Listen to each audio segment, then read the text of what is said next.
तो आगे बढ़ेंगे। वहां कांग्रेस पार्टी ने अपने उम्मीदवारों के ऐलान में देरी की तो हिसार लोकसभा सीट पर कांग्रेस पार्टी के उम्मीदवार जयप्रकाश ने अपने चुनाव प्रचार को तूफानी रफ्तार भी दी। जेपी ने कहा कि हिसार में अपनी ही पार्टी के सबसे वरिष्ठ नेता का अपमान बीजेपी को भारी पड़ेगा। हिसार में जयप्रकाश से खास बातचीत की total news associate editor doctor Mahesh Kumar ने।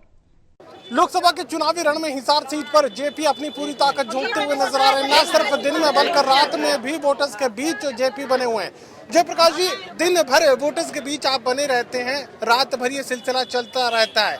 अलग अलग कार्यालय अलग अलग विधानसभा क्षेत्रों में खोले जा चुके हैं। अब तक कहाँ तक कितना हिसार लोकसभा क्षेत्र का इलाका आप कवर कर चुके हैं? देखिए, हमने हर विधानसभा क्षेत्र के अंदर अपने कार्यालय खोल दिए और जहाँ तक सवाल है, जैसे मेन हिसार शहर हमने बहुत ज़्यादा कवर कर दिया। हांसी, बरवाड़ा, उकलाना और नारनू। कल आदमपुर के गांव-गांव में सुबह से मेरे प्रोग्राम शुरू होंगे। हमने बहुत ज़्यादा, वैसे तो मैं करता ही रहता हूँ, पिछले 2 साल से मैं इसी उसमें था।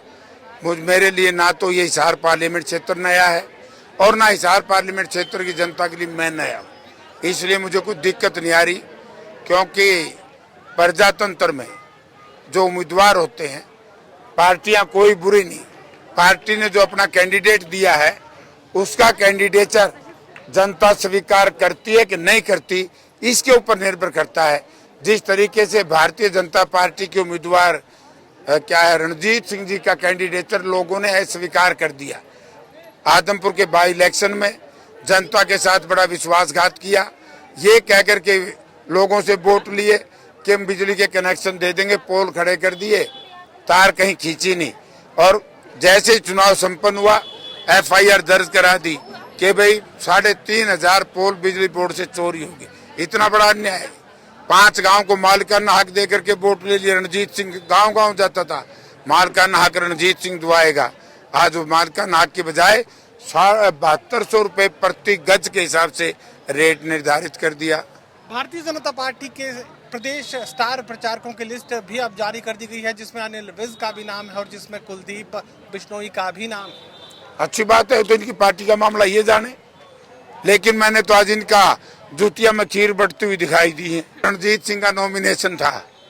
अभी मैं उकलाना से आ रहा था तो रास्ते में हमारे एक साथी ने दिखाया, देखो बहुत सीनियर लीडर हैं बीजेपी के अंदर, पंडित रामविलास शर्मा। आप ये देखिए, वो ये कह रहे हैं कि अंदर तो वीआईपी गए हैं, मैं तो कार्यकर्ताओं में आऊंगा, और मैंने उनको धक्के लगते दिखाई दिए।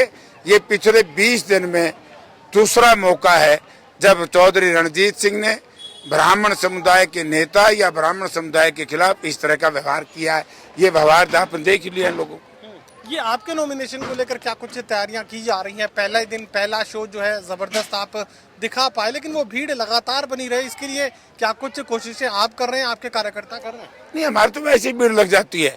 आज मैं नानुंद गया, मेरे ख्याल में बहुत बड़ी मीटिंग की बजाय रैली हुई। उकलाना गया, कई हजार लोग सड़क पे खड़े थे। अब ये तो देखो, रात को 9-10 बज रहे हैं, अब कई सैकड़ों लोग नर और नारी यहाँ खड़े हैं। तो किसी के इकट्ठे करने से लोग इकट्ठे नहीं होते, लोग अपनी आत्मा से इकट्ठे होते हैं, मन से इकट्ठे होते हैं। चलिए, जेपी सातौर से कहने की कोशिश कर रहे हैं कि वोटर्स का सहयोग और समर्थन उनके साथ लगातार बना हुआ है। उसके साथ ही रामविलास शर्मा को लेकर भी पूरा घटनाक्रम अपने तरीके से विस्तार से जानकारी देने की कोशिश जेपी कर रहे हैं। सोगी कमल के साथ doctor Mahesh Kumar, total news Hisar.